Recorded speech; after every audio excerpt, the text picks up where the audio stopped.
people remember the peaks, but forget that a lot of years within ufology there has been times, when there hasn't really been that much going on. This year kind of typifies that to a great extent. So I don't think it's like necessarily a downside. It's just something where we, in the past, as history goes on, we tend to forget those quiet years, of which there's actually been, quite a lot.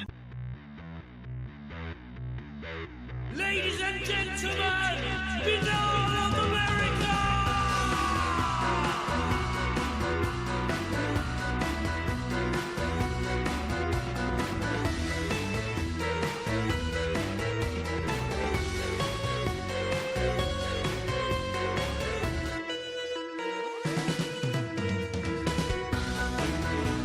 And now, ladies and gentlemen, Banal of America Audio with your host, Tim Banal.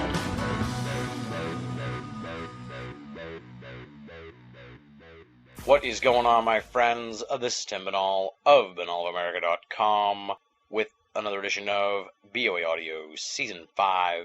Here this week, we're coming at you with a special two-part dual guest episode. And what is this massive discussion that we're unleashing on you over the course of the next few days? That is our 2009 year in review in the world of ufology with our esteemed guests, two of the leading minds in all of esoterica, the UFO mystics themselves, Greg Bishop and Nick Redfern, both really good friends of mine, and I'm very excited to look back on the past year in the world of ufology.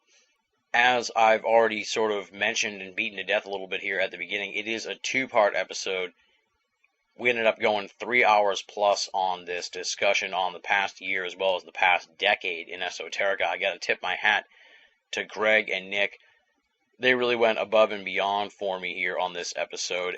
Here in part one, we're going to be examining an overall look at 2009. It was kind of a down year for UFO studies. Having looked at all the big news of the year, I was pretty down on the year, even more so than last year, and I was kind of down on last year. At least last year had some outlandish and wild hoaxes. This year, it was kind of lukewarm in general.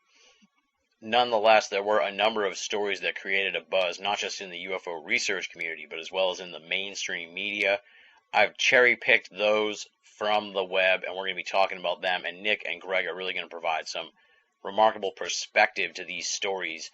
We had a lot of fun dissecting these stories and kind of just beating the crap out of 2009. So it's quite a fun interview, as I said, with two of my good friends, Nick Redfern and Greg Bishop. Here are the stories you're going to be hearing about in part one.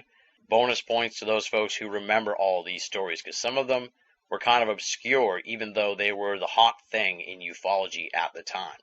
The UK wind turbine quote-unquote UFO of January, that was really big. The file releases of Denmark and Brazil. The Morristown, New Jersey UFO hoax from the early part of this year.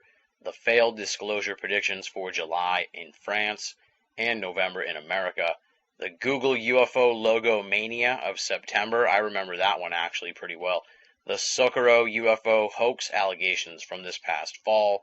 And we're going to remember the lives of some of the esoteric figures that we lost in 2009, like contactee Howard Menger, UK UFO researcher Tony Dodd, Fortean legend John Keel, ufology legend Dick Hall, and Socorro UFO witness Alani Zamora.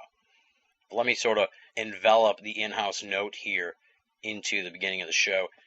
This is part one. It's coming at you towards the end of the year here. We're going to get the next episode out to you, hopefully within the next 48 hours or so. So keep an eye out for part two coming at you this coming weekend at BOA. Now, normally we usually do the preview for next week's episode at the end of the program, but since this is a two-parter and we're doing it over the course of a few days, I kind of want to put it all under one umbrella. So let me give you a quick, really quick overview of what we're going to be talking about in part two, which you'll be able to hear via BOA in just a few short days. For starters, we're going to remember esteemed esoteric researcher Mac Tonys, who passed away this past October and was really, really good friends with Nick and Greg. Additionally, we're going to discuss the cancellation of UFO hunters, the Vatican endorsement of ETs, the UK MOD UFO desk being shut down, and the Norway spiral. The second half of part two, we're going to cover the decade of the aughts, mostly the big trends of the past 10 years in ufology and the world of esoterica at large. We're going to look at how it stacks up against the other decades as far as UFO research, the rise of exopolitics in the last 10 years, the displacement of ufology by 9/11 and ghost hunting as the perceived most popular field in esoterica, the rise of cryptozoology into the quasi-mainstream level, and how the internet shaped esoterica. All in all, it's over 3 hours with really two people who have an uncanny ability to take a step back and examine the world of ufology and esoterica from a whole different level. Greg Bishop, Nick Redfern, the UFO Mystics, in an episode, 2 episodes for the history books as we shut the door on 2009 and welcome in 2010. In the interest of time, we're going to skip the bios. Greg and Nick have both been on the show numerous times, and their bios are listed at the BOA website under this show page and all their different appearances on the program. Let me give out the websites, though, for folks who are unfamiliar with Greg Bishop and Nick Redfern and want to find out more about them and from them. Together they post at the website www.ufomystic.com, ufomystic.com. Pretty simple, easy to find, always something fascinating posted at UFO Mystic. Greg Bishop, you can find out more from him at radiomysterioso.com. That's his outstanding podcast. If you're listening to BOA Audio, you definitely want to check out Greg Bishop's Radio Mysterioso as well. I enjoy it. It's one of the few esoteric podcasts that I'll take time out of my busy schedule to listen to. And Nick Redfern, you want to really check out the hub for Nick Redfern, www.nickredfern.com. That's pretty easy to find. That'll sort of direct you to all the different areas and blogs that Nick maintains for the many different genres that he researches. Nick Redfern is a renaissance man of esoterica, and that's why he's part of the Year in Review episode of BOA Audio. So without any further ado, let's rock and roll. This interview was recorded on December 28th, 2009. Nick Redfern and Greg Bishop talking about the Year in Ufology for 2009 on BOA Audio Season 5. Ladies and gentlemen, welcome to the 2009 Year in Review episode of BOA Audio. We're also going to look back on the decade of the aughts, which we'll be wrapping up here over this week. Much like we did last year, we're bringing back the most feared tag team in all of UFO studies, Greg Bishop and Nick Redfern, the UFO Mystics, both really good friends of mine. I consider them probably my best two friends in the world of esoterica, so it's definitely going to be a jam session style of BOA Audio. We're going to have a lot of laughs, I'm sure of that, and a lot of fourth wall smashing observations on the world of esoterica. So we're going to delve into the stories of 09 and then, some of the big changes in the world of esoterica that have happened in the last 10 years, because it's been quite a decade. And so without any further ado, let's just get going on this thing. Welcome back to the show, Greg Bishop. You retained the most appearances ever by a BOA Audio guest. You just narrowly beat out Stan Friedman here with this one. So yeah, he was on. I think we were tied because he was on again recently. Yeah. He tied it up last week, and now you've bumped him back out of the of the top spot. And of course, Nick Redfern, author of the amazing new book Contactees, is back on the show as well. Nick, welcome back to BOA Audio. Hey guys, thanks a lot.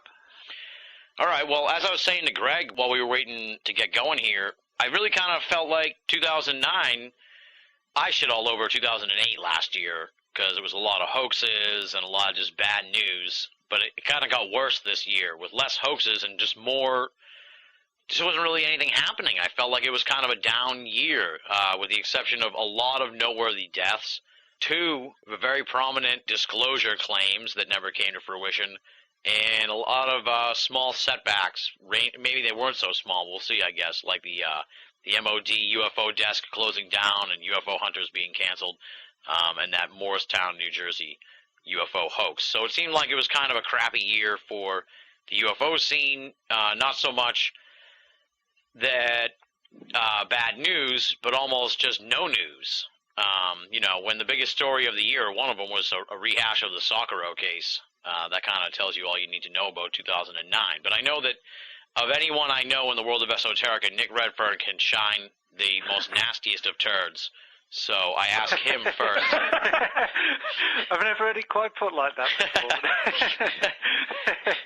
Put that on business cards, Nick. Yeah, I think I may do that. That'll be my motto from now on. That'll be a good one. UFO turd polisher. So I know that you can put a positive spin on 2009, or at least give us some perspective. That's why I like having you guys on. First of all, Nick can see the bright side and everything, and Greg usually can give us sort of an alternative take on things as well. And you both have the ability to smash the fourth wall quite a bit and sort of take yourselves out of being prominent UFO researchers or esoteric researchers and actually look at this thing from afar like we like to do here on the show. So I guess we'll start with Nick. I mean, what's your just general impression of 09 as we close the book on it? Well, I mean, I would broadly agree with what you said, Tim, that there hasn't really, other than sort of the downsides to the subject, I don't think there's been any major significant upswings. But, I don't actually think there is anything particularly positive about that. But what I would say is that, if you look back into the history of the subject, there were years that were particularly noteworthy, like 52 with the Washington wave, 67, which there was just general wave, and then 73 all across the United States. There was a massive amount of sightings. And I think people remember the peaks, but forget that a lot of years within ufology there has been times, when there hasn't really been that much going on. I think this year kind of typifies that to a great extent. So I don't think it's like necessarily a downside. It's just something where we, in the past, as history goes on, we tend to forget those quiet years, of which there's actually been, quite a lot. So I think, whatever lies at the heart of the UFO mystery, it isn't dictated by every year manifesting to a greater level.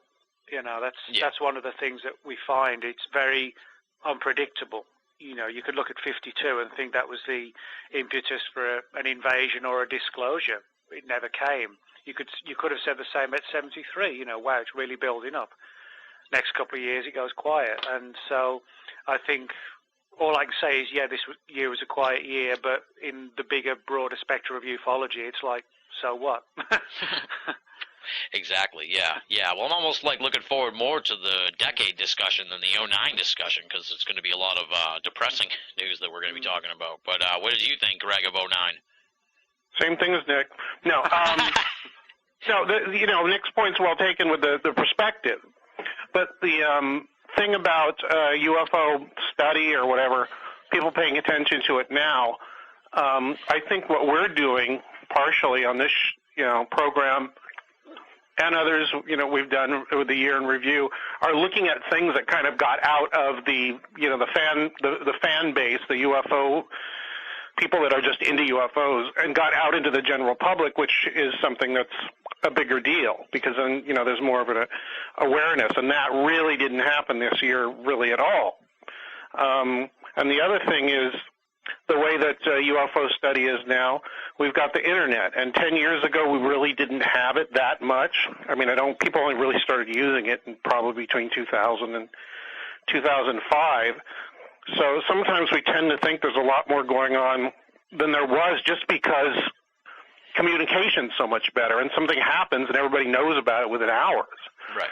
Whereas, some cases, people wouldn't read about it or hear about it till days, weeks, months, years later, or even realize it was that important.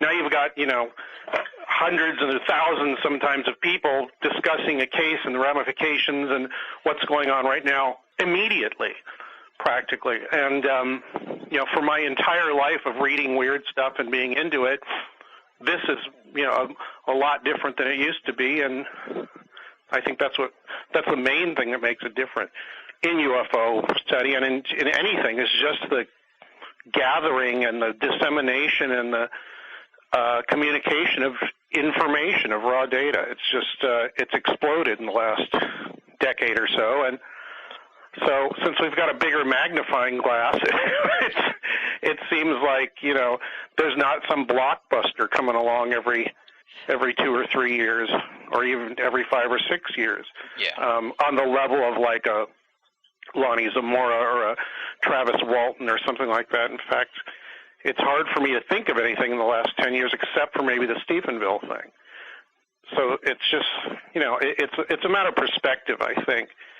And until something really different happens, I think that's the way it's going to stay. More sightings, yeah, I guess people will care about more sightings. But most people won't, just UFO people will. So that's just the way it goes. It's just a great part of the public just doesn't really care about it. And when they do, that's a big story. Yeah, exactly. Yeah. And like you said, I really have culled from UFO Mystics sort of the stories that did break out into the mainstream this year, as well as stories that are prevalent to us here in the field. And I think the listeners will be kind of surprised maybe just that there really weren't that many breakout stories, and the ones that were like, kind of awful. So they died very quickly. They just didn't have the staying power. Exactly. That's true. I didn't even think of that, but that's absolutely right. A lot of them sort of were big for like a week, and then it was, they died out pretty quickly. So, and they weren't even that good to begin with. So, well, look what happened to me in the last 2 or 3 months. I've hardly been posting anything because I just, nothing's happening. Everybody's saying the same thing, and I just don't really care right now. When something happens or I get a new idea or, the book ideas I'm working on come out or whatever, maybe I'll have more to say, but it's affected me too. There's nothing really going on. Yeah, it's strange. It's really strange. And to combine that with what you said about the internet, like, it seems like there should be, but it's a lot of filler and stuff this year, it seems. The only significant thing that happened in the last couple of months is, besides our friend Mac Tony's passing away, is Nick's book. As far as I'm concerned, I haven't heard about anything else really. Well, we got a couple of weird little ones towards the end of the year that we'll talk about that were kind of stories, so we'll... Yeah, you'll have to remind me. I will. All right, so let's move. We'll get going into these events because some of them we're going to fly right through, I'm sure. The first big UFO story that I kind of picked up on for the year was this UK wind turbine story that was like popular for about 10 days, and then it turned out that they said it was like a loose blade or something on the wind turbine, but it really sort of reflected an interesting sort of way it was covered over in the UK, because they went crazy for it and immediately were saying UFO when I never really could gather exactly why they thought it was a UFO. So I'm not sure what to say about this or what to even ask you guys, but it's kind of a forgettable story. I barely remembered it I didn't remember it when I was putting together the list originally, but then I looked back on what you guys had at UFO Mystic, and then I was like, oh yeah, I remember Wind Turbine Mania of early January. So do either of you remember this at all? Yeah, I remember it, but I kind of remember it for all the wrong reasons, because it was just, it was like a storm in a teacup, so to speak. I think one of the things that case kind of typifies is the way in which an incident, which, I actually don't think there was any conspiracy to hide anything significant at all. I think it just got blown out of proportion, and I think it kind of typifies, unfortunately, one particular aspect of the UFO subject that is quite prevalent, the way in which a story breaks, if you like, suddenly, and the people who are investigating it, or the way it's been investigated, not necessarily the people, I should say, but the media particularly, get on the back of it. The media whip it up into a frenzy. It's reported here, there, and everywhere before the people who'd actually doing the investigation at grassroots level get finished with it. And that's kind of what Greg was, hitting on with the internet nowadays, that we all get to hear about it, but unfortunately sometimes I think we actually get to hear about it too soon, because it doesn't give chance for the full investigation to be done. And the investigators who are looking at it actually, the more they delved into it, the more it seemed to have a prosaic explanation.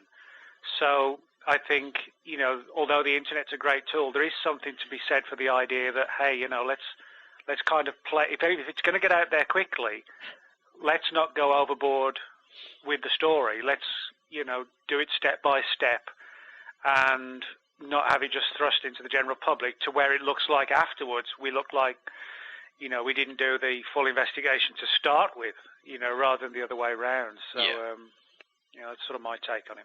Anything? So you can't really help what people are going to say or what they want to write about or what an editor says that some writer should push or whatever. There's no real way around that, I don't think. people are going to say what they're going to say. I mean, I think Nick has probably had the experience, and maybe you too, Tim, of doing an interview and then, or being on a show or something like that, and then you look at the show and you think, that's not what I said at all, but that's me saying those words because they've edited it to fit some preconceived idea about whatever the producer or director wants. And I think that goes on in any kind of news reporting, or anybody talking about anything, reporting on anything, or telling you about something. Their own spin goes on it. There's nothing really you can do about it except possibly, continue with your research and make sure that you've done it right and that you're satisfied with it and it holds up to scrutiny. But about the wind turbine thing, I thought, it was kind of a big non-story too. What I thought was interesting, which was kind of reported at first and nobody said anything about it later, was people said they actually did see some things flying around. And it was ignored, or somebody said it was plasma balls or something. It may very well have been. Or some big thing that looked like a giant electric octopus or something, somebody said, which could also be, kind of some sort of ball lightning thing or something that's engendered by having all those windmills in one place at one time spinning around in a lightning storm. I don't know what kind of, how that affects the local environment. It may do something to it. I don't know. But for those reasons, it remains interesting to me. Yes, the thing looked like something had hit it, or that not hit it, but the blade looked like it. They said it just broke. I mean, it just had metal fatigue in the bolts that were holding the blade on it. It fell off, and it hit another blade or something like that. Yeah, so what? But the point was that there were some weird ass sightings right beforehand, and some strange effects in the atmosphere, which I think are interesting. Not to say that they're UFOs or anything like that. They're just a wider part of the paranormal universe, and I think it should still be interesting. And nobody ever really concentrated on that part that I know of. I mean, maybe somebody followed up on it in Britain, and Nick might know about it. I don't know.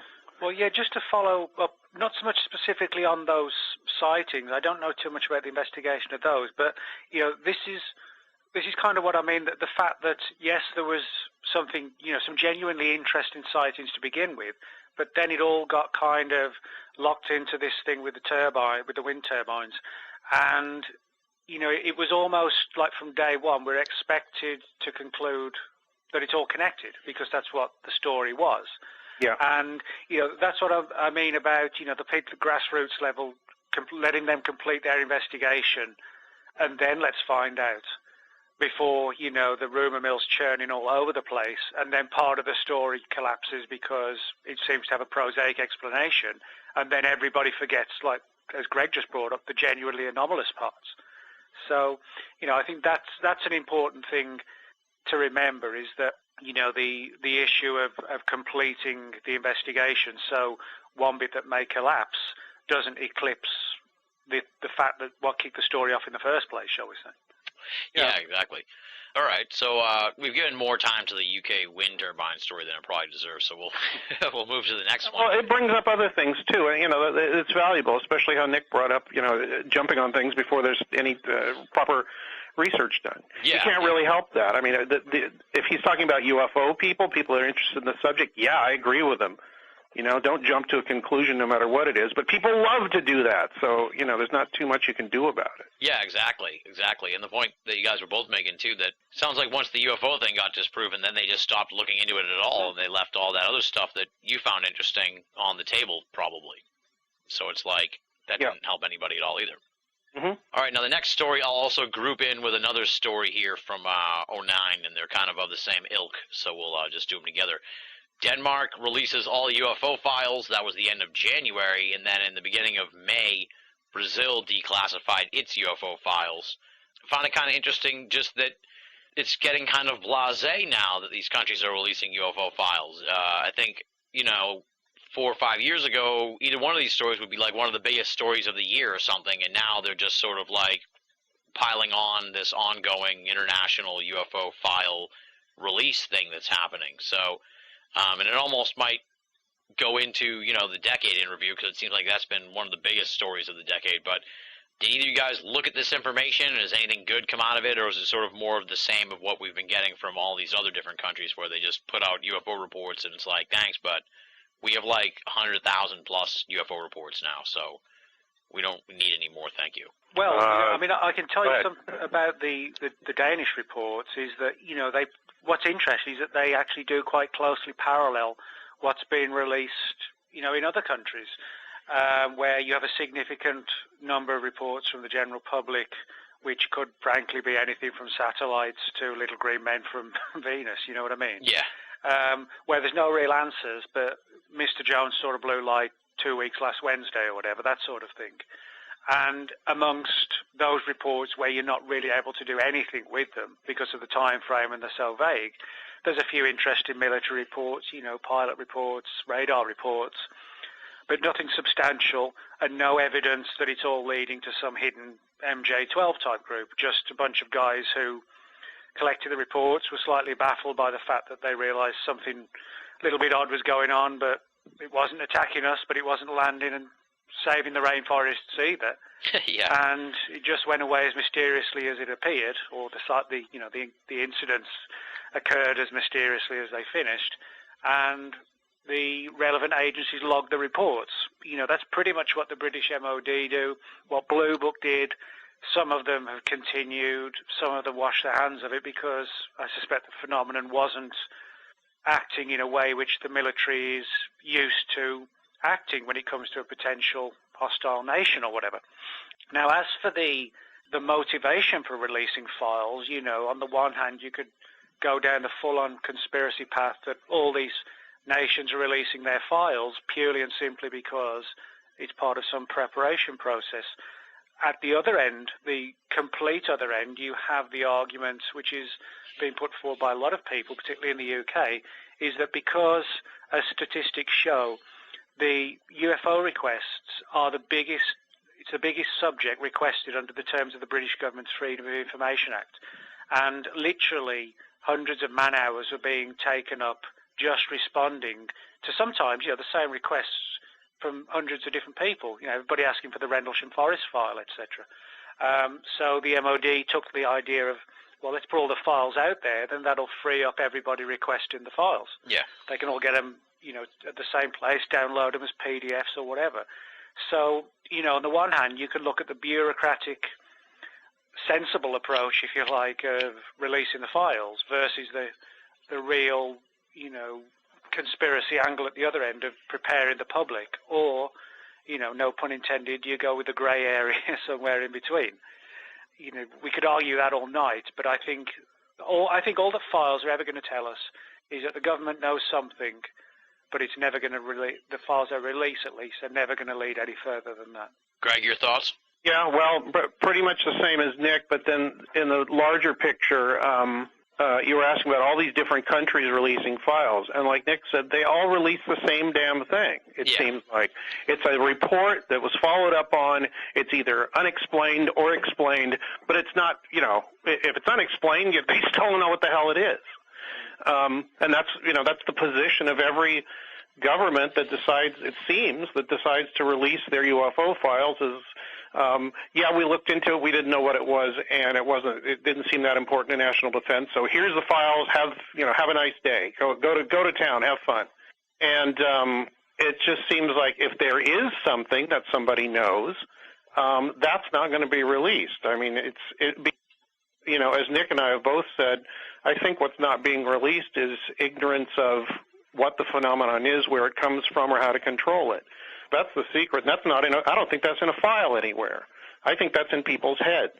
I think that's in the opinions of people that have, dealt with this phenomenon. Now, maybe there could be captured grays and all this other stuff. There's no way to prove any of that. But we do know, just from looking at this for years and years and years and years, and talking to people and interviewing witnesses and all this other stuff, that something is going, like Carl Jung said, something is seen, but no one knows what. And that's how I think the governments are, too, at the very basic core of their, whatever the secret is the ignorance. And that's not something that's in a file. So they can release all the files they want, but all they're going to be is showing that there's an interest or was an interest, and that I guess they monitor the situation just like you and I and everybody listening to this does, just to see if they can get a clue about what the hell is going on and how to get a handle on it, or if we even can at this point in our history. So I think until people evolve different ways of thinking on a mass scale, it's still going to be a mystery, and that's what the government files are going to show. Yeah, the only other sort of conspiratorial angle I could take on this would just be that maybe they keep releasing all these files, and since it never sort of like solves the mystery, maybe it's sort of to like dampen the UFO mystery in a way, where people can look at it and sort of be like, look at all these countries that release their files, and there's nothing to it, obviously, because, you know, we would have the answer by now if there was, because all these countries looked at it and they gave away all their files and there's nothing in them, sort of thing. Well, if there is an answer and there's no way to control it or keep people from being afraid of it or think that there's more power somewhere else that can do anything at once over and above the economic and political power on this planet, I don't think we'll ever really know about it. You know, yeah. Which is why Whitley Strieber said, I think that this information is coming from the visitors from the bottom up in a very weird way, and I think there's a really good case to be made for that. All right, now we go into the first of what will turn out to be many noteworthy deaths this year here in the world of esoterica, and Greg wrote the obit on UFO Mystic for this guy, and I'm sure Nick's going to want to say some stuff too. Howard Menger, noteworthy contactee, passed away early March. So I guess, Greg, tell people a little bit about Howard Menger and his role in the history of this whole sordid field of esoterica. Well, Nick has more exposure to his information a lot more recently. However, from memory, Howard Menger was Menger. I can't remember how he pronounces it on the shows that I've heard him on. Was not really one of the first contactees. He kind of picked it up as the movement went on in the 50s. He was a sign painter from New Jersey. That was his business, and he was in World War II. He was a veteran.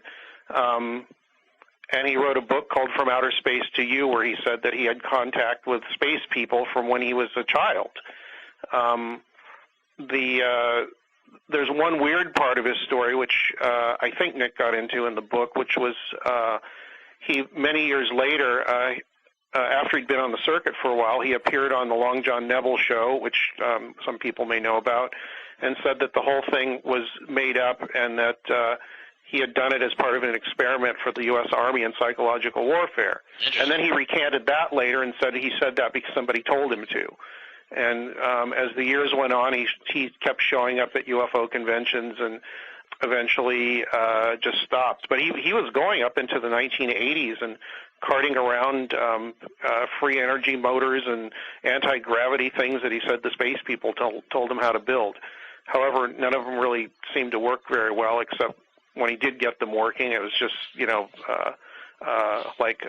stuff that how those magnetic levitation trains work. It was just, similarly charged magnetic fields that would repel each other, and he'd have little things floating up off the floor on sticks and things like that. That part was kind of pathetic. But the main story behind him, I thought, was really interesting in that he was one of the few contactees that said that he had contacts from when he was a child. And there was, strangely enough, there were some weird sexual type overtones in some of his early contacts too, from when he was a child and a teenager.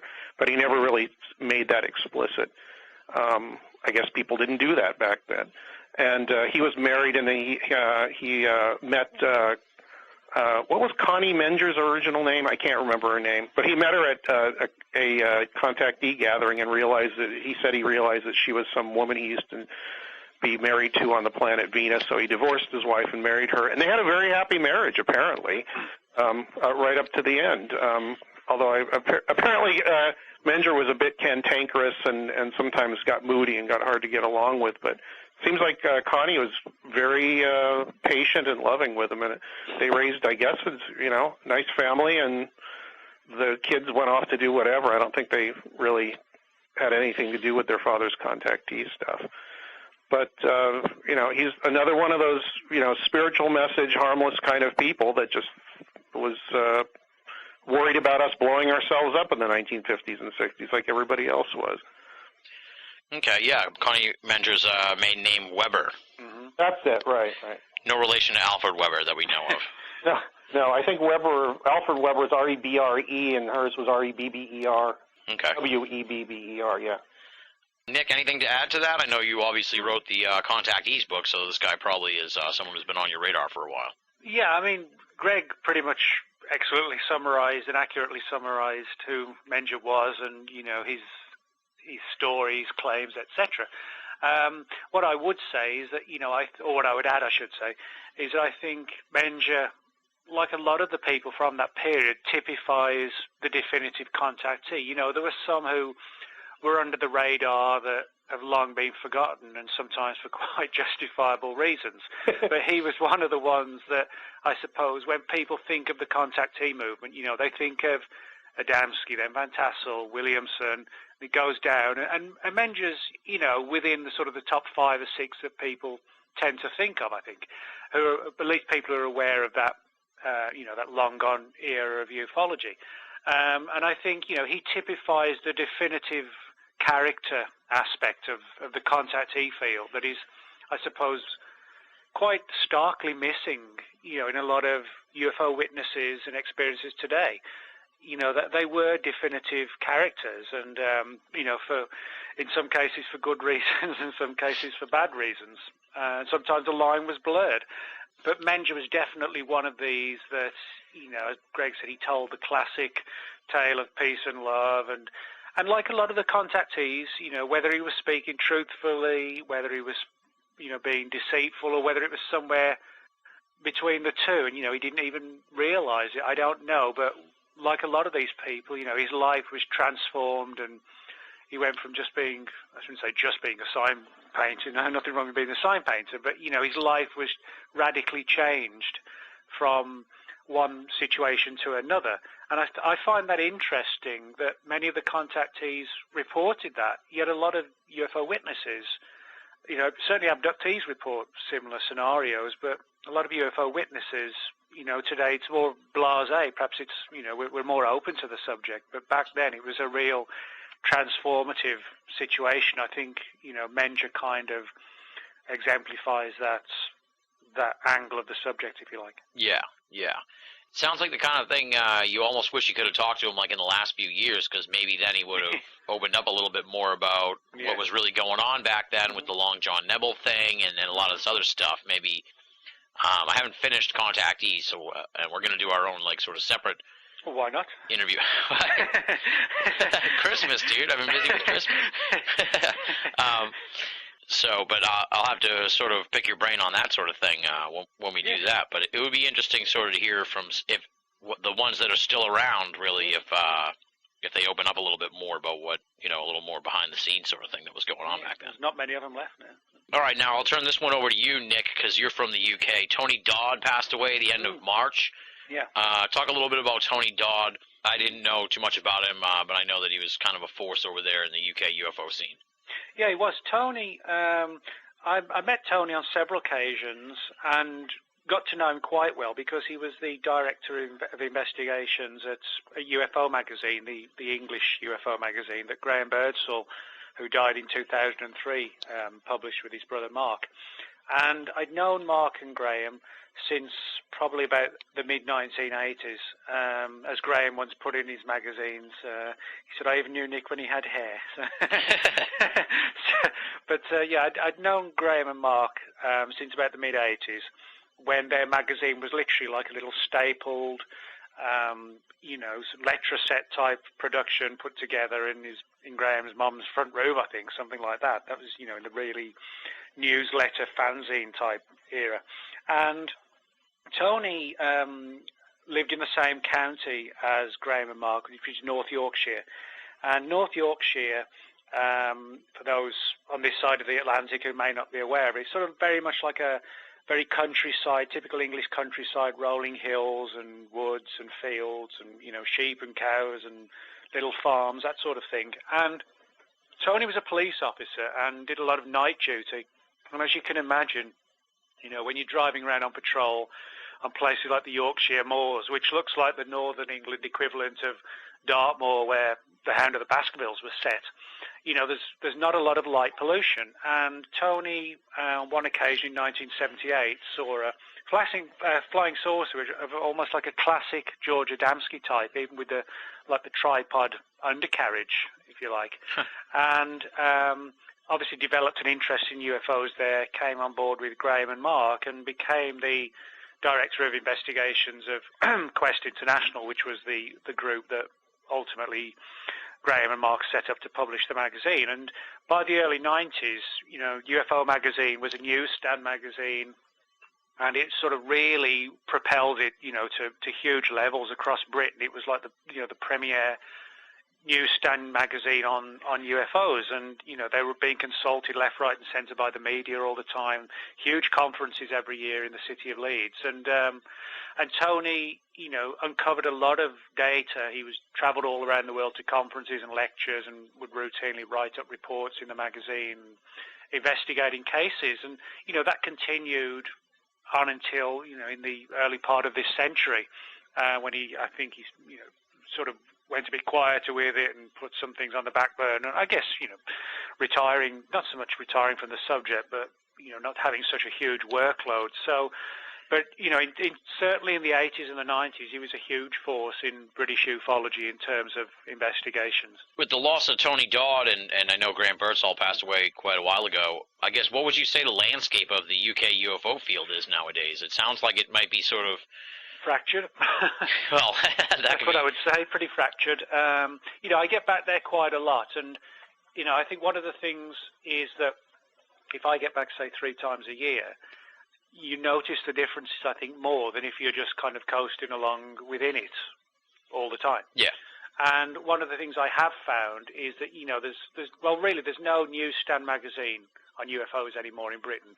There's 14 Times and Paranormal magazine, which are both pretty much cover 40 across the board. Mm-hmm. But as far as UFOs are concerned, there's no real newsstand magazine. A lot of the regional groups around the country where I used to speak at and, have friends there, they've all closed down, a lot of them at least. And it's more like an internet discussion type thing, whereas people are just, tossing stories back and forth, doing a few local investigations, and 1 or 2 people trying to get some conferences up and running again. But it's certainly, not like people call it, quote, the good old days. Yeah. That's how, I won't say it's gone from Britain. I would just say that that's not what the scene is in Britain right now. Okay. All right, we'll go to the next event here, and this one was kind of pretty noteworthy. The Morristown, New Jersey UFO incident. It happened in January, but then in April, it was proven to be a hoax created at the behest of skeptics of ufology or skeptics of the UFO phenomenon. And we'll turn it over here to Greg, because I have a feeling, that he has something to say about this. It's kind of interesting in the sense that you hear a lot about hoaxes, but I can't think of too many, and I don't think we really ever got the full story on the Bigfoot body hoax from last year. But you don't hear about too many sort of like malicious UFO hoaxes, but this one was definitely malicious, and done sort of to embarrass everybody into UFOs. So I guess what's your take on the Morristown, New Jersey UFO hoax? Well, I think they did a valuable service, but they just did it with the way that fundamentalist type skeptics will do things, which is with this sneer and a laugh and a giggle and they try to make it sound like they're trying to do science a service, but what they're basically doing is leaving a bag of flaming dog shit on a doorstep and running away. Although they did come back, and they did it just to show that the people that came out and stomped it out or answered the door were idiots. But the funny thing is, there was a big fight or whatever, a discussion with the MUFON people from that area who investigated it, and said right at the time, they said, this sounds like flares attached to balloons. I think that is almost exactly what they said. Yeah. And they went on. And then there was another group, another MUFON group in the Midwest in Ohio or something like that, followed it, and I think they had somebody come in. They had the people that did the hoax come and speak about it, but they didn't speak about it as hoaxers. They spoke about it as experiencers or witnesses or whatever. Yeah. And so a big deal was made out of this, that UFO people, people that are into UFOs are idiots, and they'll take anything in the sky as proof that there's extraterrestrials coming. And the funny thing is, the biggest group in the nation, MUFON, called it a hoax right off the bat, or possible, probable, most likely a hoax. But of course, when they admitted it on April 1st, they put it out in the media, a lot of UFO people got mad at them and said that they were trying to make people look bad, but they were trying to make people look bad, and they were trying to make a name for themselves, I believe, and skeptics. But the thing is, like any of these stories, if you look into it very closely, if you look into it a little more closely, like Nick said earlier, you find that it's not as simple as that. It's not, some people hoaxed something and a bunch of idiots thought it was a UFO. What it was some people hoaxed something, a bunch of people who really wanted to see UFOs in the sky and really wanted to believe that it was a genuine UFO sighting thought that's what it was, or left the question open.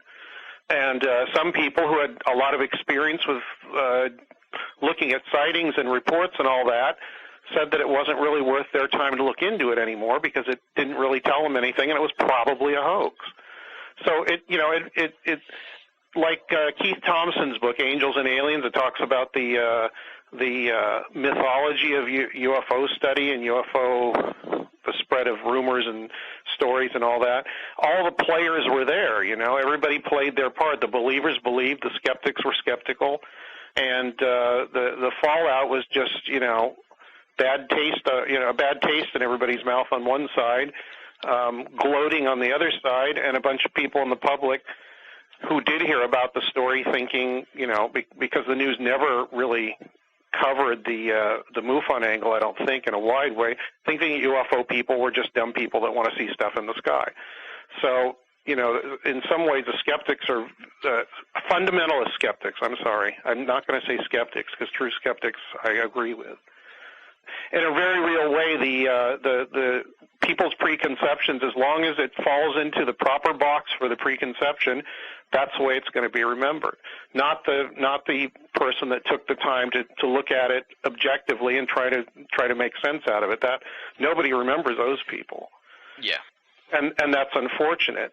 But I thought it was kind of interesting that the UFO hunters people, they said that it was a very exciting case and that they were going to cover it on a show, which they never did because the show was, I guess, timed to air after the hoax was revealed.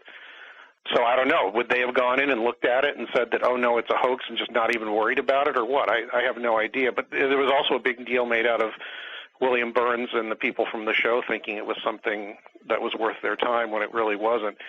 And I think he came out with an explanation, which I just said just now, that they thought it was real and then they found out it was a hoax, but then they couldn't, they weren't going to air it. Or they thought it was a hoax before they were going to air it, so they didn't really plan to, and they only aired the part where he said it looked really interesting and that they were going to do a big show on it. And he had changed his opinion since then, obviously. Yeah, I don't remember. I remember him saying something about it, the story and everything, but I forget now what his explanation was. I'm actually very proud because when I first posted the story, when it first broke, I said, sounds like balloons and flares. Yeah, you did.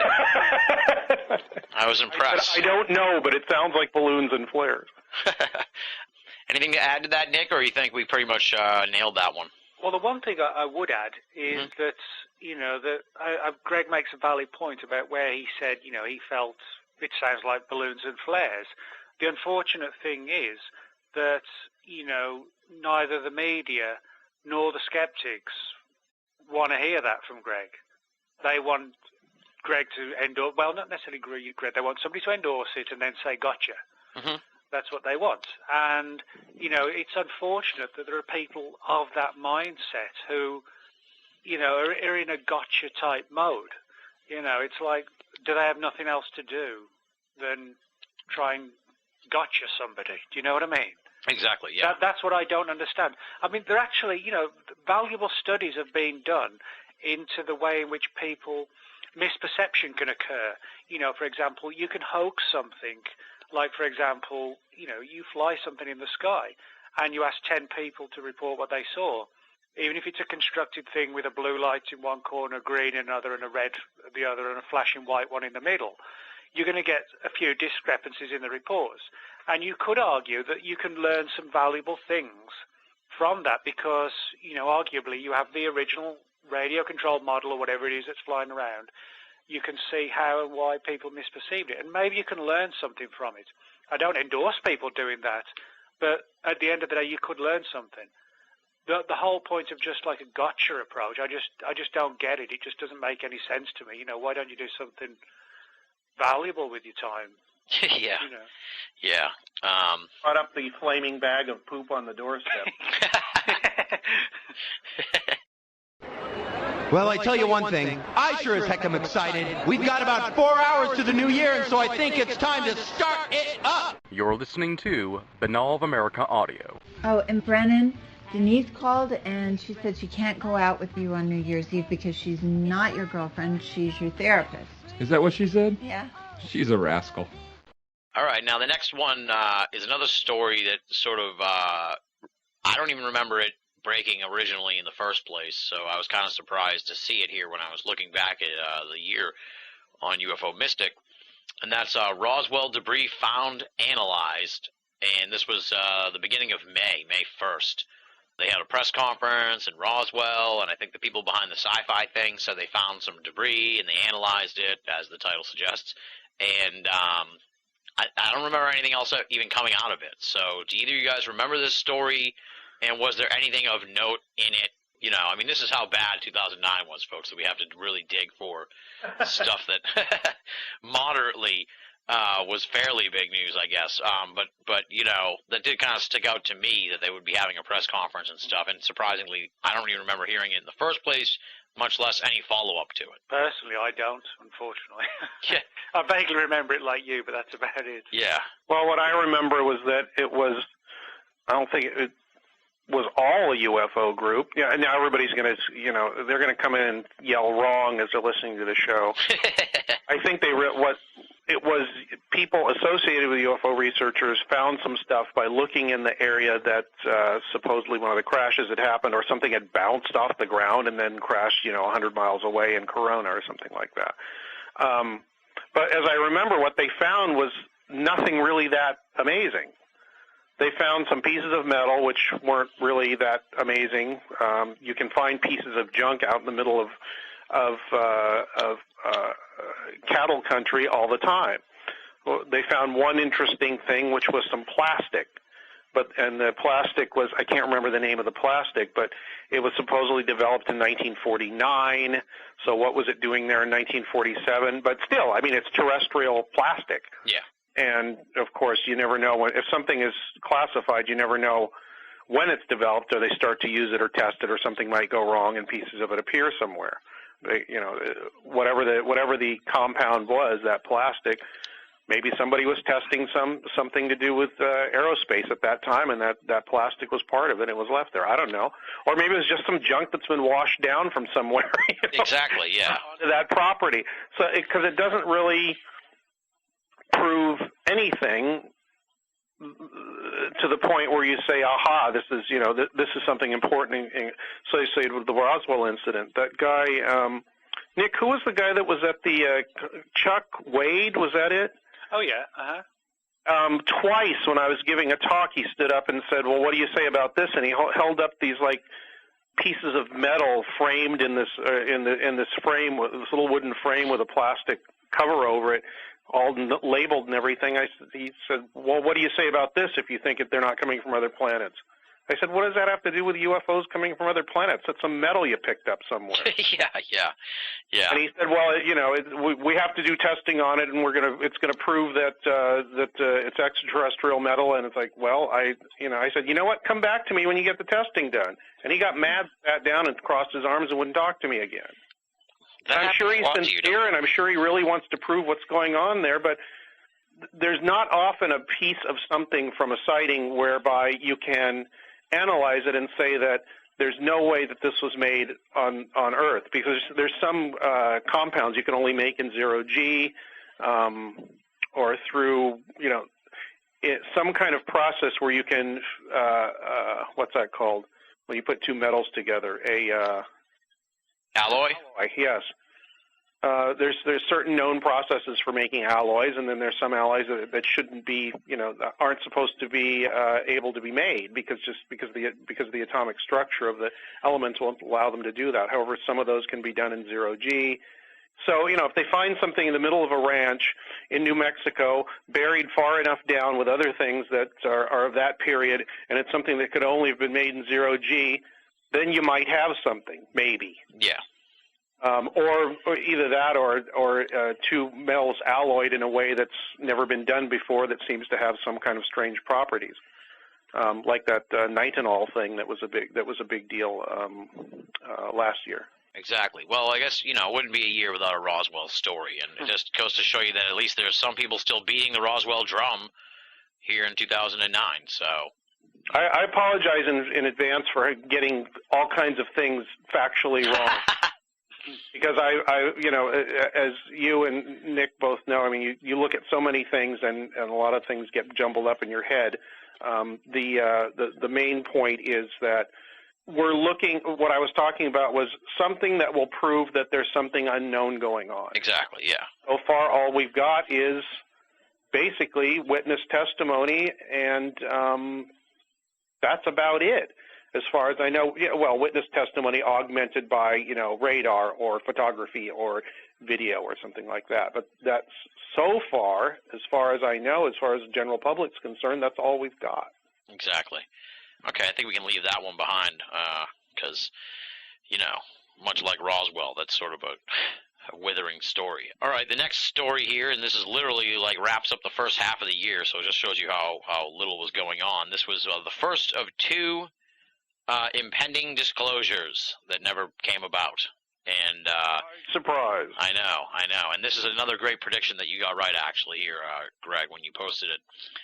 This was the claim that France was going to announce E.T. is here on July 14th, Bastille Day. It was supposed to be this big big announcement in France to coincide with Bastille Day, and Greg's predictions were the announcement or press release will cautiously remark that there may be unexplainable flying objects in our skies, or 2, nothing will happen. And I believe it was 2. So Greg wins a prize there for correctly predicting that nothing would happen. You could have predicted that. Nick could have predicted that. Mac, God rest his soul, could have predicted that. Almost anybody in the UFO, community with any half a brain could have predicted that.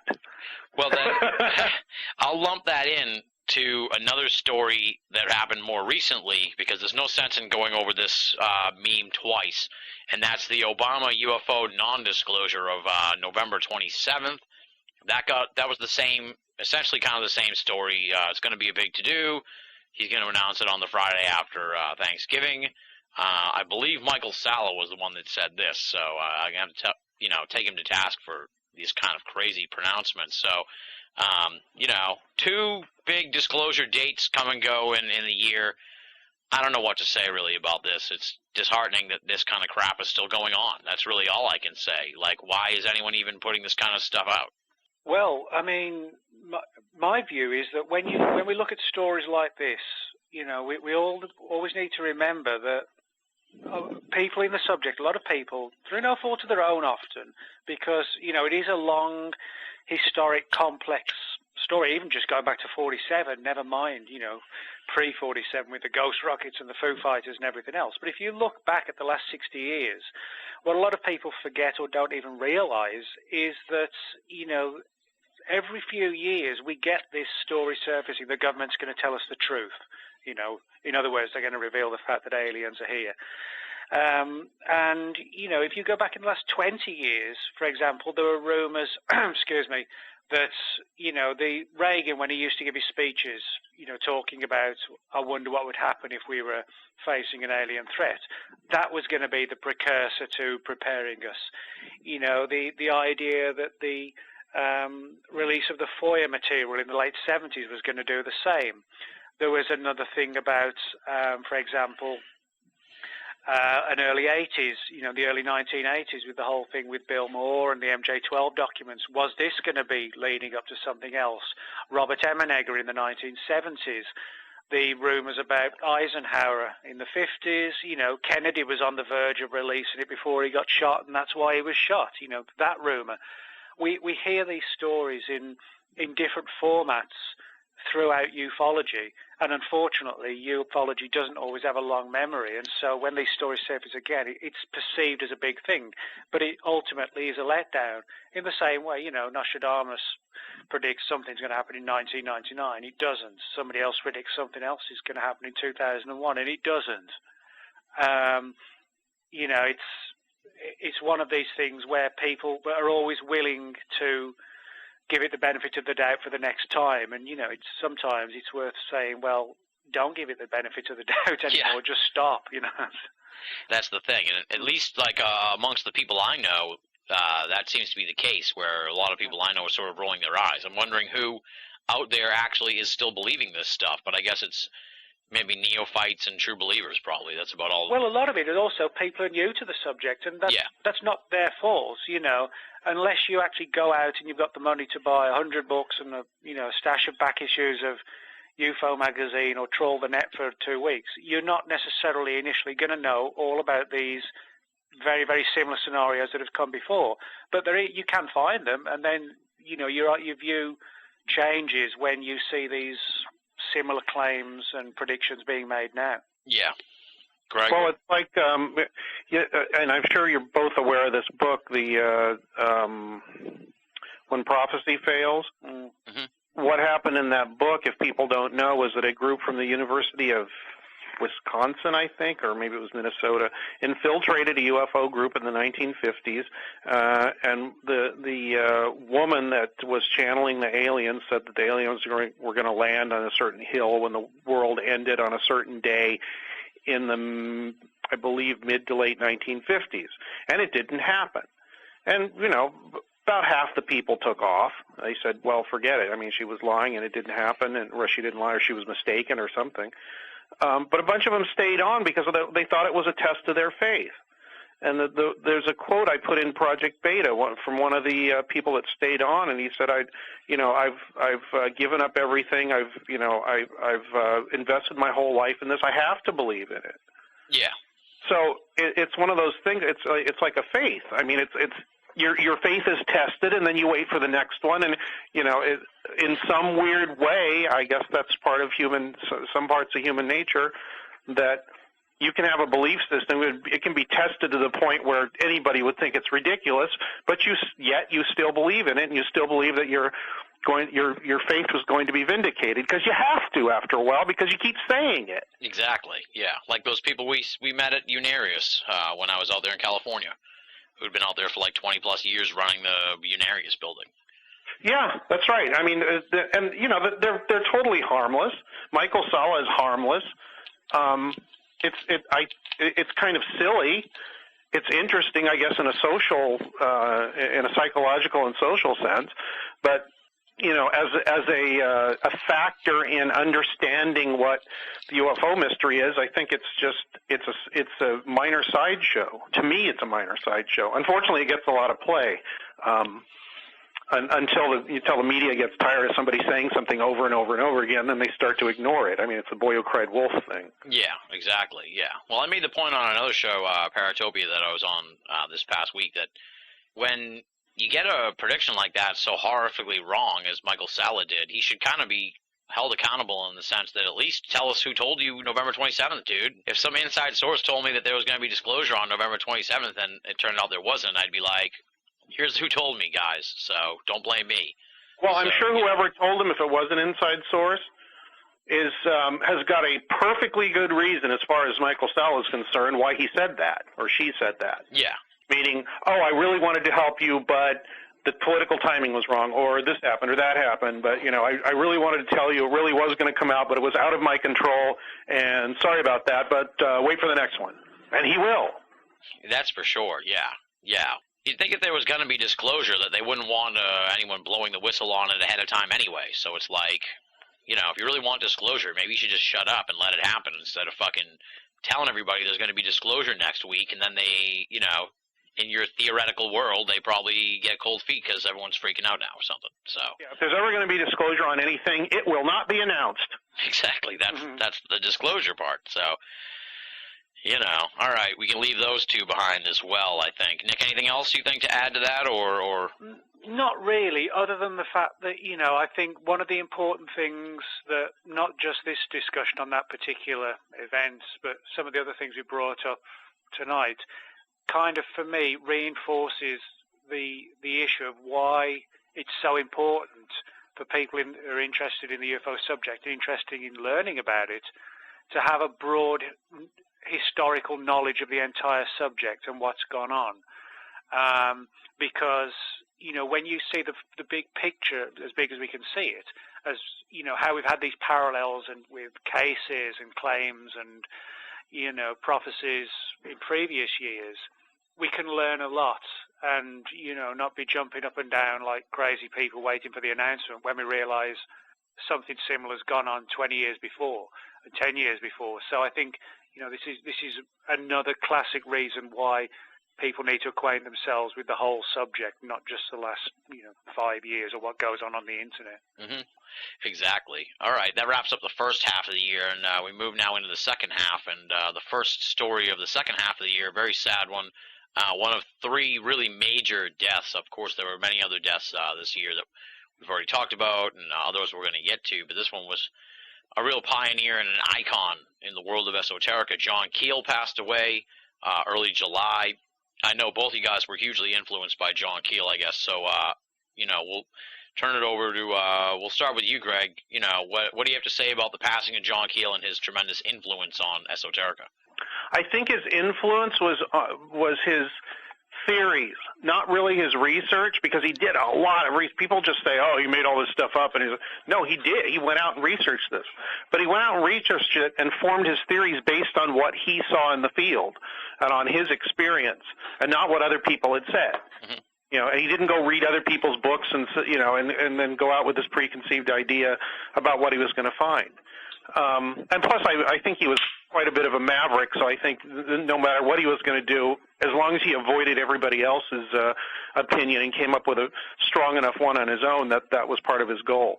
And you may say that's, that disingenuous. I don't think it is at all. I mean, I think anything that happens that has some sense behind it, and that weight of research and that weight of carefully considered theorizing is valuable. And yeah, it did influence Nick and I and a lot of people we know quite a bit. And the way it influenced me, his writing and his thought, was to look at things in a different way and maybe even more importantly, not really care what people think. Yeah. Because he really didn't care what people thought. If he did, he never let on about it. And if you don't care what people think, it frees you up to do whatever you want and push things. It also frees you up to be insane, but I don't think Keel was insane. I think he was a little bit obstinate in a lot of things, particularly the Fugo balloon thing, when he insisted that the Fugo balloon story explained Roswell completely. I have a feeling he said that just to make people mad. Because he thought it was unsolvable, so he said, "Oh, what the hell? How about this?" But yeah, the way he thought about the subject and what he brought to the table with the idea of the superspectrum and the idea that there is some force that's been messing with us for centuries, and it doesn't have our best interests in mind, and it uses deception and trickery to push some kind of agenda, was very similar to some of the things that Jacques Vallée said. And they came at these things independently, and most people are either, the reigning paradigm is there's people coming from other planets to visit us. And both of these people said, Keel, like we say in particular, is that no, it's a force that's been with us forever. It knows how to interact with us on a deep level, and we should be aware of that when we're looking at it and keep that in mind. That's something that most people forget, at least people that are not really into the subject or have a really, very rigid belief system on it. I mean, I don't particularly believe everything Keel says either, and I don't think he's the be-all and end-all. I just think he is an extremely valuable and intelligent maverick, Nick? Well, I mean, broadly speaking, Tim, I would go along pretty much the same lines as what Greg said. I mean, from my own personal perspective, I think like a lot of us, when we first get interested in, I guess, Forteana or esoterica in general, most people get into it at a young age, and, everything's sort of pretty much black and white then, in the sense that, UFOs are aliens from point A or point B, Loch Ness monsters are surviving plesiosaur, Bigfoot's a giant ape, etc., etc. Yeah. The more you dig into all these subjects, you find sometimes small, sometimes large inconsistencies or just plain weird aspects to the stories that don't fit comfortably in the straightforward flesh and blood, nuts and bolts angle of the relevant subject.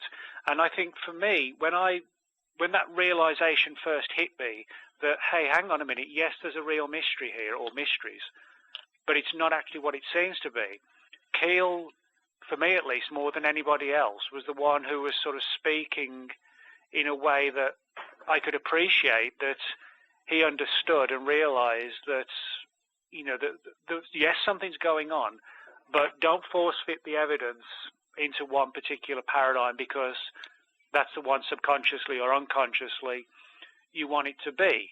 It was more along the lines of him saying, here's the evidence, this is what I think's going on, but it's a hell of a lot different to what everybody else thinks. And unfortunately, what happens is that very often somebody is coming up with new ideas, new views, to, not to put a bit of a pun on it, but they get crucified, Yeah. And that isn't literally what happened with Keel, but he was kind of ostracized as, oh yeah, Keel's the guy with the weird ideas. We're the people who talking about, the more conventional alien scientists coming down to steal our DNA. Mm-hmm. And to me, that latter angle is so way out of date and, illogical when you look at the evidence, that to me, it's not certainly anywhere on the radar. I think Keel recognized something weird is going on, did his best to understand it, and probably people like Keel, Valet, Terence McKenna got a lot closer to the truth than somebody else did, who simply just collected more and more reports and put them in a nice polished filing cabinet for the last 60 years and lovingly cared for their records. Yeah. That hasn't done anything other than collate more reports. I think Keel understood that he needed to think out of the box to get the answers. I think he got some of them. I think he got some good theories that probably do point in the right direction. But he obviously, like all of us, he didn't get the ultimate truth. But I think, the most important thing is that he was like, which is what we should all be doing, is he wasn't willing just to go with the crowd because he was willing to kiss ass. Yeah. He wasn't. He was willing to go out on a limb. And we have to respect him for doing that, not just because he could, but because I think he genuinely thought that's what he needed to do to get the answers. Okay. We'll go to the next one here on the list, and this one didn't come from UFO Mystic, but I found it by accident today when I was looking around. I found it kind of interesting, especially in light of what happened later in the year, and this was reported in the Telegraph in the UK. And that was that based on the reports received by the MOD UFO desk through July, they were expecting a record number of UFO sightings forecast for the rest of the year. So they expected 09 to be like a record-breaking number of UFO reports. I found that kind of interesting because then they closed the desk down like 6 months later. It makes you wonder almost if it kind of ties into the whole FOIA discussion that you were talking about, Nick, where it's just like maybe the weight of all this became too much for them, and they were like, we got to stop doing this because the numbers are going to keep increasing like every year. I don't know. I don't really recall any sort of genuine UFO flap in 09 in the UK, so I'm not sure exactly why there were so many reports, but I found it kind of interesting. It was an invisible flap. Is there anything to add to that, you think? Or, I mean, there's not much to really. say. It's just kind of... Ironically, it kind of goes along with the whole prediction angle that's somebody made a prediction and fucked up. So. Yeah, exactly. Yeah, it is kind of weird. So, yeah, we don't know quite what to make of that. I don't recall, like I said, I don't recall 09 being a big year for UFOs in the UK, so, other than bad news. So, I'm not sure what, sounds maybe like it was a filler article where they were just trying to create news. So they forecast this big number of UFO reports, but I don't know. We'll move on, I guess, to the next one. Dick Hall passed away in mid-July, another titan in the world of ufology. I already talked quite a bit about his legacy with Stan Friedman, but it just sort of kind of goes to show you here two big icons of the field passing away right around at the same time. It just that we're losing some of the big legends of the field in general, which is really kind of heartbreaking and disappointing in a way. But at least now we can sort of remember their legacies and stuff, and we got to remember the people that are still around too that we haven't lost yet. What can you say about Dick Hall, Greg, and you know, his contribution to the field of ufology? Well, on the positive side, he tried to, and I think succeeded in some ways, to show people that weren't interested in UFOs that it could be a serious subject for serious people to care about and to research. And on the negative side of it, I think he got stuck in the ETH thing and the kind of the 20th, maybe not even that, but more like 19th century science angle, whereby, you know, collecting a bunch of data would solve the problem, which I don't agree with at all, because it hasn't yet, and it doesn't even look like it's going to. But you know, I get the feeling he was real obstinate about that, and Paul Kimball, who knew him quite a bit better than I, says that he wasn't as obstinate as people made him out to be. So perhaps I'm wrong. But yeah, in the large scheme of things, just getting the subject out there, trying to be careful with it, trying to make it respectable so serious people would look at it and come at it with the best minds possible. I think he was probably one of the best people at that, and that's what will be missed. Yeah, absolutely, yeah. I had tried to get him on the show, but it never really, our paths never really crossed well enough to get it made. Nick, what about Dick Hall? What any sort of input you want to add in here? Well, you know, I mean, there's probably very little input I can add to Greg. I didn't know Dick Hall. I never met him. I never even spoke to him, emailed him, or had any exchange at all. You know, I've read a number of his papers and articles, reports, etc. I think the one thing that I would agree with Greg is that, you know, as far as the subject's concerned, I think like a lot of people of Dick Hall's age and around that age who kind of grew up in the golden era of ufology and upwards, they found it difficult to move away from the classic kind of keyhole approach to the subject, as I call it. You know, the idea of nuts and bolts aliens, the government's hiding it, you know, that sort of approach. And I understand that, because in some way I understand it. I don't necessarily sympathize. In fact, I don't sympathize with it, but I do understand, you know, the fact that, like with technology, some older people sometimes find new technologies daunting. You know, people go on about the good old days when something changes. Well, you know, that happens. That's life. Deal with it or don't. And I think certain people, you know, within the subject who've been in it a long time and have now passed on, you know, died in the 80s, 90s, whatever, did find it difficult to kind of embrace new ideas when that for 40, 50 years, you know, their life has revolved around UFOs and the idea that we're being visited by literal aliens from star system A or B. Yeah.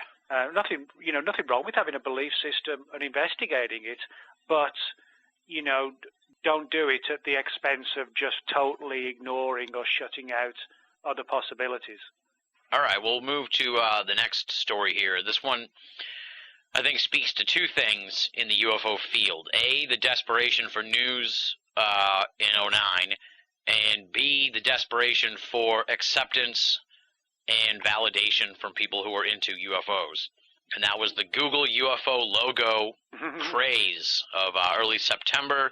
For those folks who don't remember, Google likes to change up their logo every day, and one day they did a UFO, and everybody in the UFO field went crazy, and of course, you know, plugged that into their belief system to interpret it in a variety of ways. Most often that it was some impending sign of disclosure. So we already kind of covered those those folks, but duh. Well, I did think I read. I think Greg posted it on UFO Mystic, and he did say that it was a sign of the UFO, of the paranormal or UFO phenomenon sort of returning to public prominence since 9/11. So maybe you could talk a little bit about that, I guess. Feel free to also chime in on sort of the observation that I made, just that for the people that are into UFOs, they, sometimes a UFO is just a UFO, folks. It's not some big sign or, some validation for you. It's just that the UFO is an iconic symbol, and it's used in a variety of different places. So, you can't get too excited about that stuff.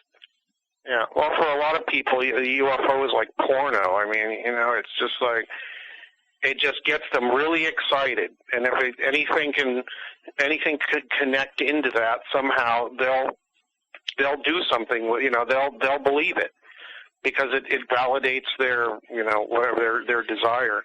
All of us are interested in this too, and we're just as interested, I think, as the people that are interested in the, like I call it, anything that has to do with UFOs that gets people unaccountably excited, I call UFO porno. Pictures and video, it doesn't really have much value past getting people excited, but it looks nice and it gets them excited for a while. The Google thing, as far as I could tell from the little research I did on it, is the people running Google looked at stats on searches, and they found out that UFOs and paranormal, specifically UFOs is either the highest or one of the highest amount of hits on search terms was just UFO. So they had, I think a few days later, they had a UFO making a crop circle, too, I think, as part of their logo. Yeah. The two O's, crop circles, as part of a bigger pattern. But the thing about 9/11 is, and I think everybody noticed this, and I mentioned it before, is just after 9/11, nobody cared about UFOs for about 3 or 4 years at all. It was just death. The subject was just effectively dead. In fact, all paranormal stuff was effectively dead because people were worried about whether they were going to die. Yeah. It was much more important than playing around with funny ideas. And yeah, until there's some other big terrorist attack that is, especially on this country. I mean, if it happens in Russia or something, who's going to care, right? UFO stuff will go on like it does, unfortunately, because we're talking about American UFO study here. Right before 9/11, Miles Lewis, who's a friend of ours, was going to put on the National UFO Conference in Austin on September 13th or 14th. So nobody could fly to the conference, and he had to cancel it. Yeah, which was really, really bad timing, and it's really unfortunate for him because there were a lot of good guests. But yeah, like I said, after that, I noticed that nobody wanted a UFO book. Nobody wanted to talk about it. There weren't any, the magazines really didn't have a whole hell of a lot to say. It was just not in the public consciousness. And as it recedes into the background of history here for the moment, people get more interested in weird, fun stuff that's just, kind of, as most people consider it, a mental exercise or something that's kind of a question that's interesting to consider. Yeah. Until something really important happens, and it becomes important for everybody. Which for the UFO subject, I don't think that'll ever happen, except as a subset of something else that happens that changes everybody at some point, either suddenly or gradually. And until then, it's going to be, ruled by internet searches and people making sighting reports and data collected and conspiracies about it. And it's just, that's why I say a lot of the time that if you're interested in the UFO thing and you want to get an answer, you better get out of it right away because you won't. Chances are you're not going to get any answer. Yeah. The big answer as to what causes it. But there's a real good chance if you stick with it and you're thoughtful about it and you truly are inquisitive and truly want to say something or make a difference, that you will. And in the course of it, you'll learn a lot about yourself and meet a lot of cool people and have fun. I mean, it's just a fun thing to do. It's like a chess game you play for your entire life, Yeah. Sort of answered the question, I guess. Yeah, I think so. Then you just turned it into how trashy UFO researches, which I like, so that's good.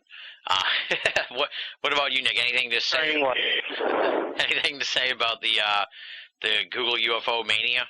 Well, Greg pretty much said it all. The only thing I would kind of add and sort of expand a little bit is that I think, when I look at this whole thing with Google and the UFO, and the conspiracy theories, no, I don't think that, Google's in league with the Illuminati and the Trilateral Commission and the Bilderbergers to prepare us for the idea that UFOs exist. No, what I think it does show is, as Greg pointed out with the number of hits on the net, it shows what a sheer cultural icon almost the UFO as an image is.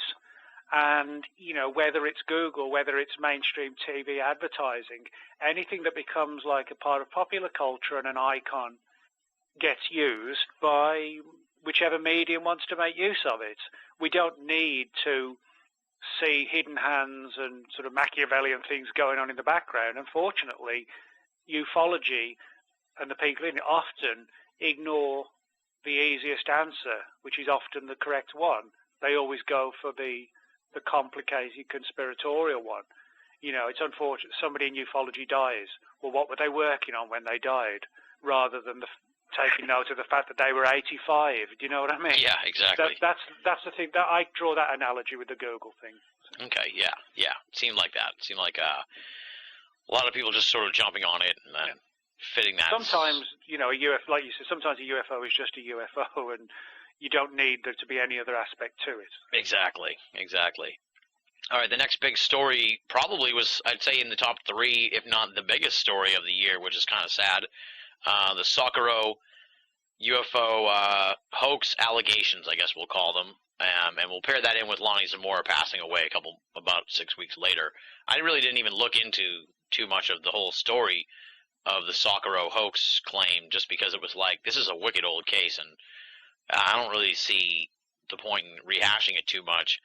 But I was kind of dismayed that it became such a huge story in the world of ufology, because I'd hoped that other people would have the same opinion that I did, but instead it became like the biggest story of the year, which says a lot about what was going on this year and the field in general, that rehashing an old case is, the biggest thing going on in ufology. So did we even come up to any conclusion on the Sakharov hoax, or does it just add more debate to the whole thing in general?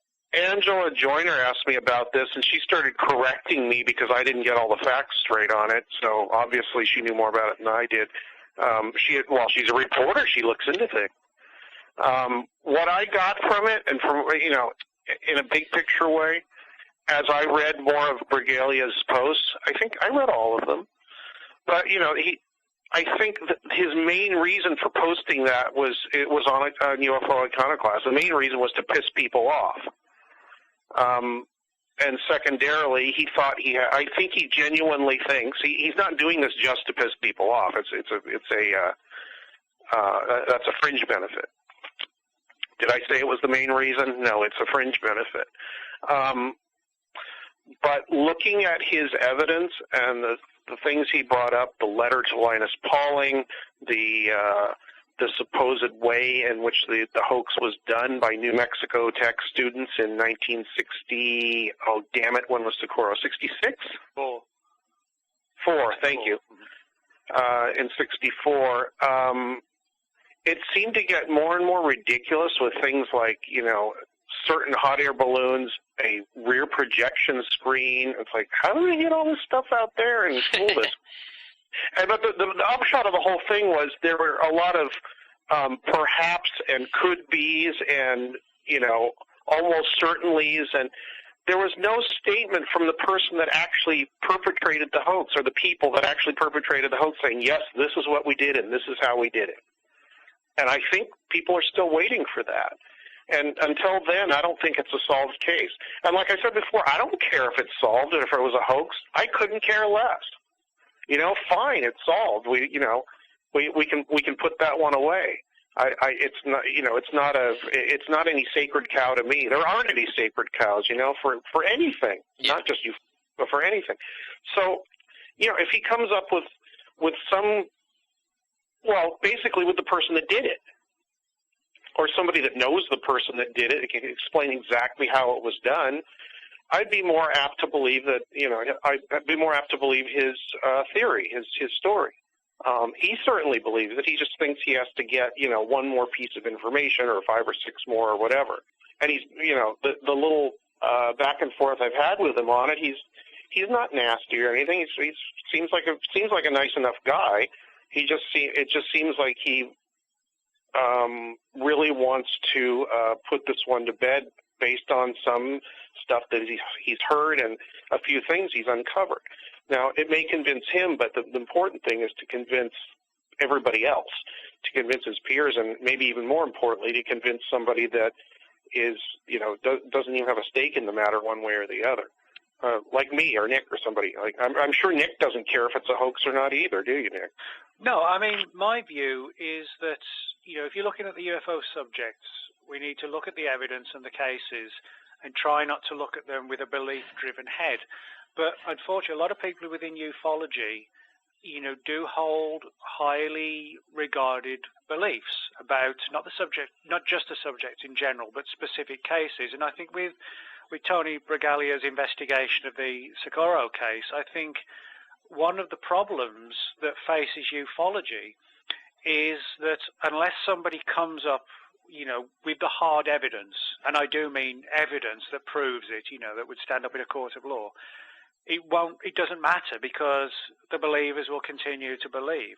It doesn't matter if the Air Force tomorrow found in an old aircraft hangar a mogul balloon that said found in Roswell in 1947.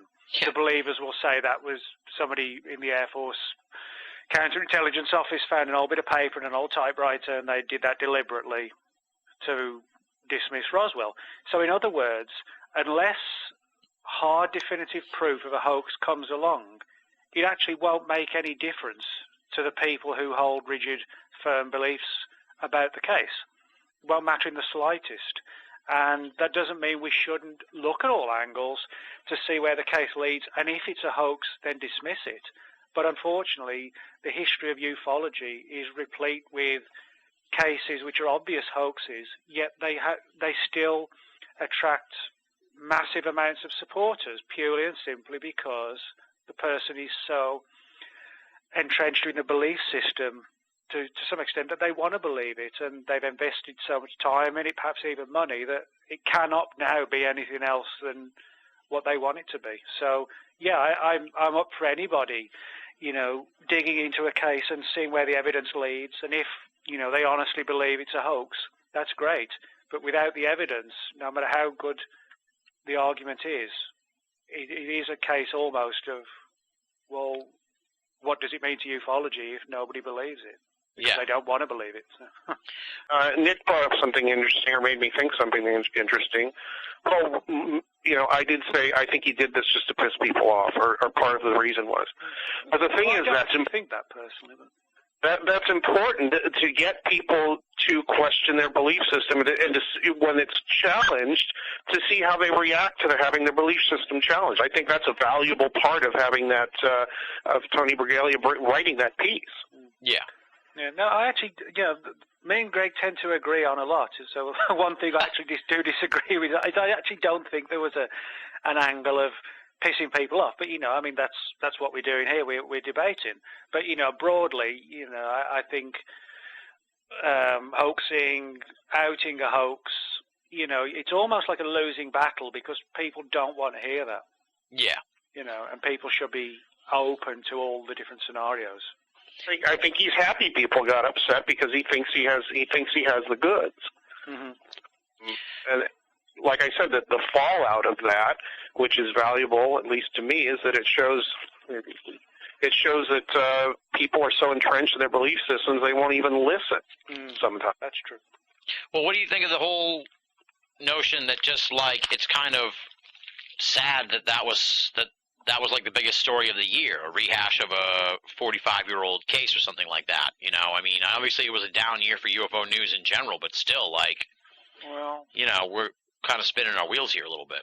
Well, I think, people, rightly or wrongly, and I think wrongly, assume that if there's a UFO presence here, that every year it should get bigger, better, and more significant. My answer to that approach is why. If there is an intelligence here and it has an agenda, it doesn't necessarily follow that agenda follows the way we kind of view things from our own, personal perspective and our own sensibilities. What I'm trying to say basically is that we put our assumptions and viewpoints on scenarios and a phenomenon we don't really understand, and we get pissed off and confused when it seems to go away for a while, because that we're applying our approach to something, expect it to get bigger or better. What's the next development going to be? Well, that's I guess the human approach. We're just dealing with something that's distinctly non-human, so why get pissed off if it goes away or we don't understand how it reacts? That's what it's doing, what it should be doing. So. Yeah. Well, it's an interaction. It has been since the beginning of time.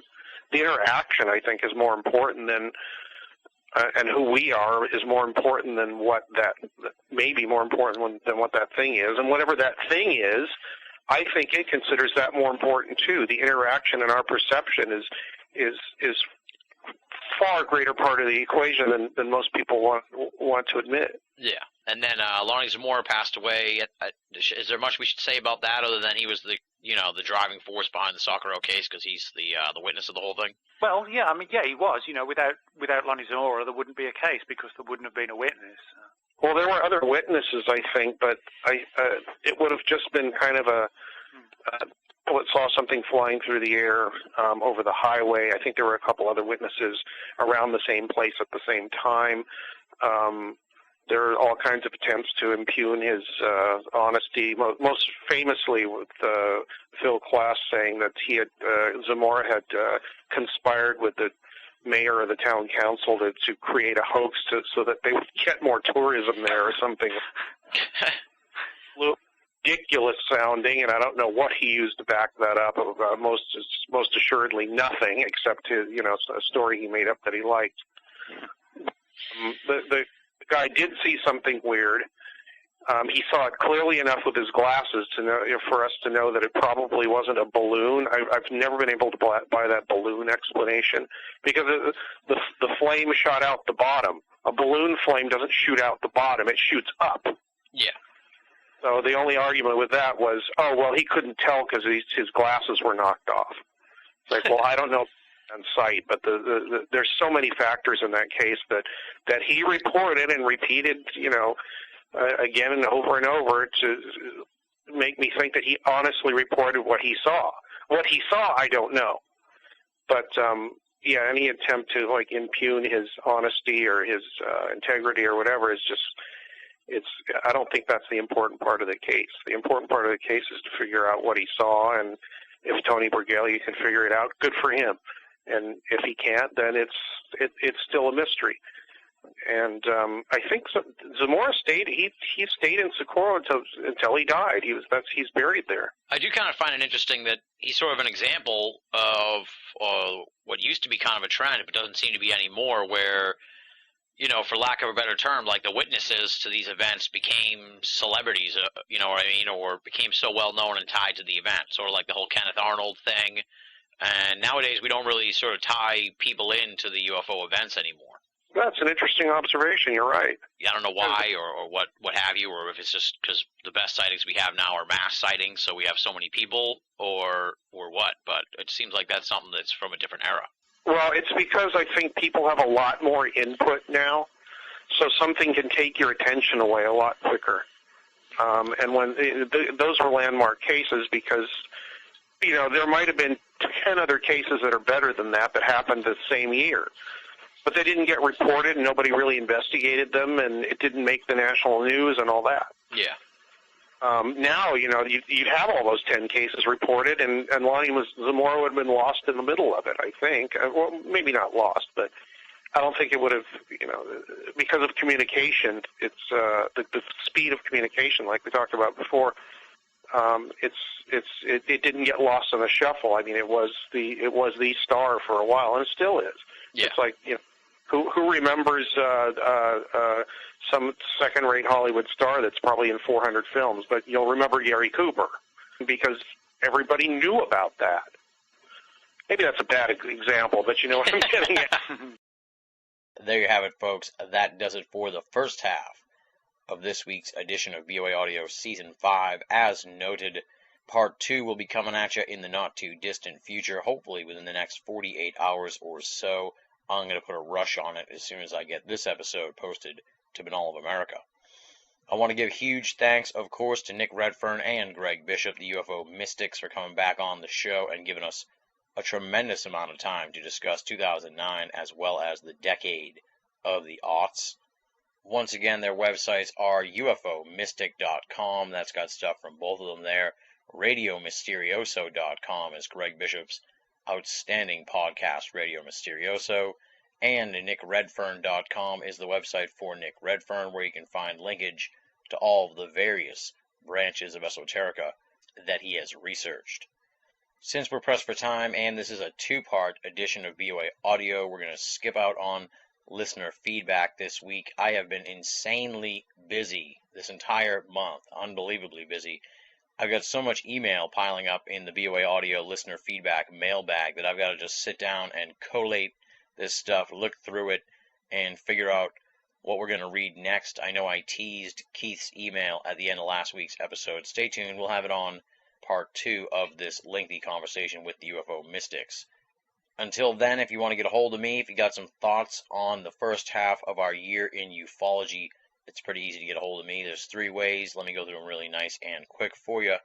You can write to boaaudio@hotmail.com. That's the email address. Or go to banalofamerica.com and click the contact button. That'll put you on your way to getting in touch with me. And the final method is the official BOA forum, the US of E.com, THEUSOFE.com. We've been getting a lot of new members joining up in the last few weeks. I want to thank all the cool folks who have begun planting seeds at the official BOA forum, the US of E.com. Check it out. Those are the 3 methods: email, contact button, and the official BOA forum, the US of E.com. Any of those will get you in touch with me quite simply, and I love hearing feedback from the BOA Audio listeners, good, bad, or ugly. Send me your emails so I know what you think of the program, and perhaps we'll include it on BOA Audio listener feedback. Up next, we thank the BOA staff. You know them, you love them. They are the infamous and esteemed writers for Banal of America: Leslie, Chiron, Regan Lee, Joe V, Tina Senna, Rochelle Hawks, Richard Thomas, A.M. Murphy, Marla Pena, our contributing cartoonist Andy Carolin, and our webmaster Jeremy Boston. As noted at the end of our holiday special, they're taking some time off to recharge their batteries, enjoy the holiday season, and ruminate on some new columns for Banal of America in the new year. I've got a feeling they've got some really cool stuff in the pipeline for you in 2010. As we say week in and week out here at the end of the program, if you're only listening to BOA Audio and you're not reading the columns at banalofamerica.com, you're only getting half the story. BOA, make it a part of your everyday search for esoteric news and opinion. And if you're a newcomer to the website, the URL for that is www.binnallofamerica.com. Check it out. I hope everybody out there had a great holiday season. I know I did, and we are still kind of in the midst of the holiday season here with the wrap-up of 2009. And as such, first I want to thank all the great folks who made donations last week. You guys are awesome. I really appreciate it. For the folks who are still on the fence, if you could make a donation to Banal of America, it would be a tremendous help to the entire BOA enterprise. How do you do that? That's pretty simple. You go to Banal of America or the BOA Audio archive page, and you click the PayPal button. No donation is too small, and all donations go towards Banal of America and BOA Audio to keep the audio series and the website up and running, freely available, and commercial-free for all of our great readers and listeners the world over. I already previewed Part 2 at the beginning of the show, but for those folks who are creatures of habit like myself, let's do a preview of Part 2 of our 2009 Year in Ufology discussion featuring the UFO Mystics Nick Redfern and Greg Bishop. This is going to be posted at BOA hopefully within the next 48 hours or so. And in this concluding installment of our discussion, we're going to remember esteemed esoteric researcher Mac Tonys, who is a good friend of Nick Redfern and Greg Bishop, and he passed away this past October. Tragic loss for the esoteric community. We're going to talk about the cancellation of UFO hunters, the Vatican endorsement of ETs, the UK MOD UFO desk being shut down, and the Norway spiral. That'll wrap up the 2009 stories. Then in the second half of part 2, we're going to cover the end of the decade and some of the noteworthy trends that have come out of the last 10 years. First, we're going to look at the 2000s and how they stack up against the other decades as far as UFO research goes. Then we're going to look at the rise of exopolitics in the last 10 years, the displacement of ufology by 9/11 and ghost hunting as the perceived most popular field in esoterica, the rise of cryptozoology into a quasi-mainstream level, and how the internet shaped the world of esoteric research. That'll be coming at you on BinAllOfAmerica.com hopefully very soon. We want to roll it out to you as soon as possible within the 48-hour window or so. There's always the chance that it'll get to you on Sunday morning, but I'm willing to bet it won't get to you any later than Sunday evening. So stay tuned to Bin All of America this weekend, and you'll get your hands on it for sure. If you're listening to this a week, 2 weeks, 3 weeks, months afterwards, years afterwards, you have no idea really what I'm talking about. So, just go down your playlist and click on part 2, and you'll be able to listen to that right now. For those folks who are listening to this in the now at the end of 2009, stay tuned to BinAllOfAmerica.com for part 2 coming at you in the not too distant future. And on that note, we close the book on the first half of the 2009 Year in Ufology review with Nick Redfern and Greg Bishop. Hopefully you dug it as much as I did, and as always, folks, thank you so much for your support of Bin All of America. The BOA audio listeners are the best. You are awesome. You are the fuel that drives the BOA machine. Since I'll be coming at you after the New Year holiday, I hope you all have a very happy New Year. Be safe out there. Don't drink and drive. Don't do anything crazy or silly. Just enjoy the turnover here from 09 to 10. It's going to be fun, I think, for everybody.